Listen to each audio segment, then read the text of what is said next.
You will not believe what they offered me for my Ultra. Or maybe you will. Let's talk about it.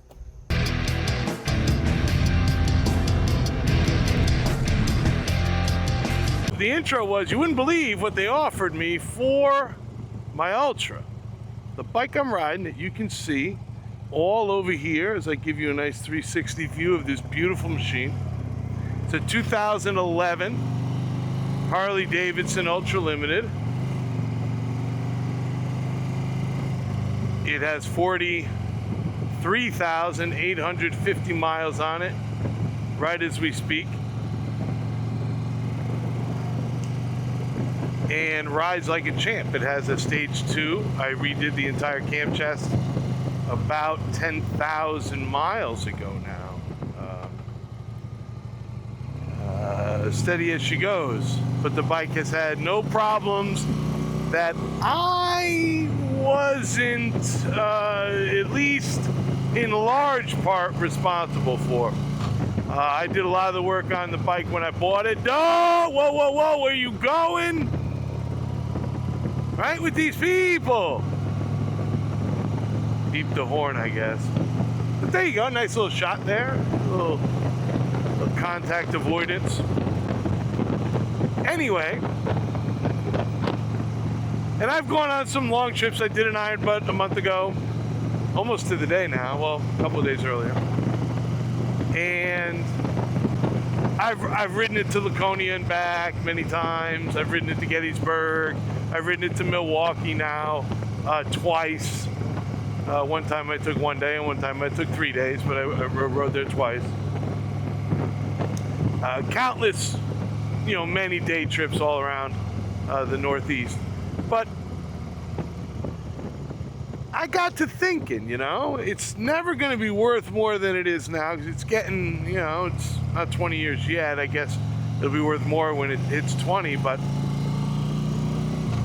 it's riding real well. I had some work done on it last year, so whoever were to buy it would expect this thing to run like a top for another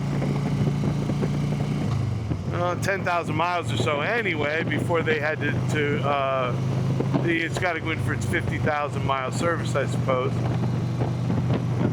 which is pretty hefty. But it's got heated grips. I've got a heated seat. It's got handlebars that, if you're 6 foot, 6'1", is going to fit you perfectly. I decided I would think about I don't need the tour pack.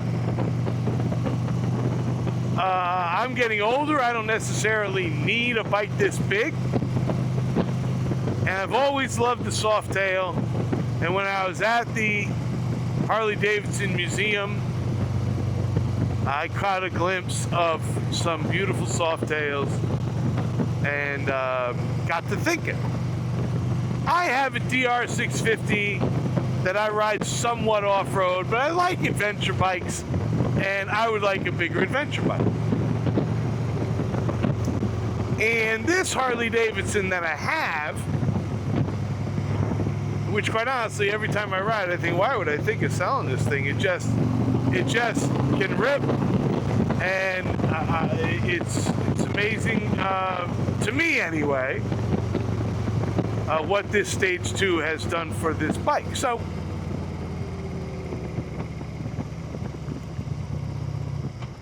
I don't need a bike this big, so I got to thinking that maybe I could sell both my bikes and get a Softail and a GS, because I lust after a GS. I'm sorry, but I do. It's fabulous bike. Whoops, see that a little bit? That's some power there. That was not intentional. Hey, bud. That was not intentional, but that's because I'm not that good a rider, I guess.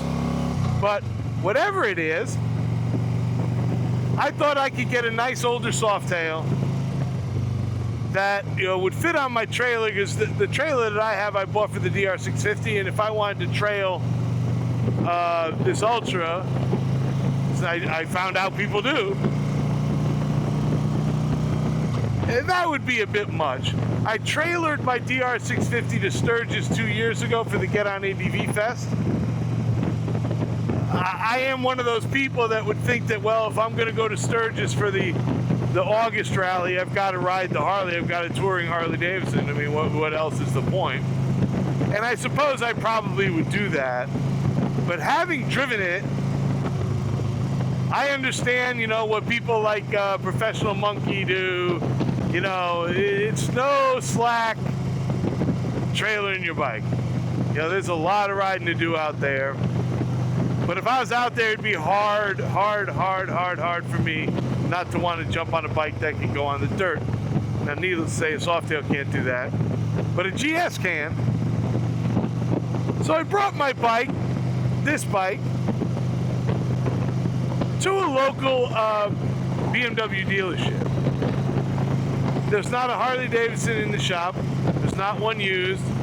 Needless to say, there are no new, of course, but there's no new used.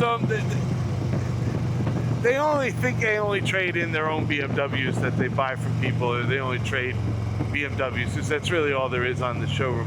If you know that that's a BMW thing, because I don't know that's a BMW thing. If you know that that's a BMW thing, hit me up in the comments about that particular bit right there, because I'm not aware of that. But in any event, there were some issues with my bike. It wasn't perfect. The engine light had gone on while I was on my iron butt. But you know what? Here we go. Boom. I just ran with it. And I thought it was a gas cap issue, like my gas cap was old, getting dry, something was up like that. It turned out that was not the issue. It was a sensor of some kind in the light system, or a short in the light system, one of the turn signals, and it disabled the cruise control, which put the engine light on. So I also have a console here that has a busted connector cover. I don't use the communication system from this bike. I have a Cardo, and I ride alone 90% of the time. And when I'm not riding alone, I'm still in a big group ride, probably. And I don't have a passenger, so I don't need an intercom system on my bike. It's another thing I don't need. So the guy sends me an email. They're great people. The bike, I rode a couple of a 1250 and a 1200. Fantastic motorcycles. I love the GS. I think I still would have to ride a 1290 Super Adventure before I made a decision on a big adventure bike. They offered me and told me that my bike was worth $3,000. $3,000. And I thought to myself, wow, you know, that's not a lot. So I immediately brought my bike to the shop and had the engine light and all this stuff fixed for about $500 is what it cost. It was like 2 hours of labor, which was like $240. A couple of parts, maybe it was 3 hours of labor. And for $500, all that stuff, the console's not fixed. That's still, I don't know if I'm ever going to fix that or why I would bother. But the cruise control works, and there is no check engine light, and the bike runs like a top. Okay, if you've gotten this far, and you can hit like and subscribe, and remember, comment, tell me about your trade-in horror story. And you know, why do we take this stuff personally? $3,000 for my Ultra. $3,000. They offered me $3,000 for my Ultra. Well, needless to say, it's worth a lot more than $3,000 to me. So I'll hold on to her, my Rhapsody in Red. You've been watching the Two Wheel Boomer channel. Please hit like and subscribe. I'd like to get that number up above 325. It's been stuck at 325 for a week now. And Until next time.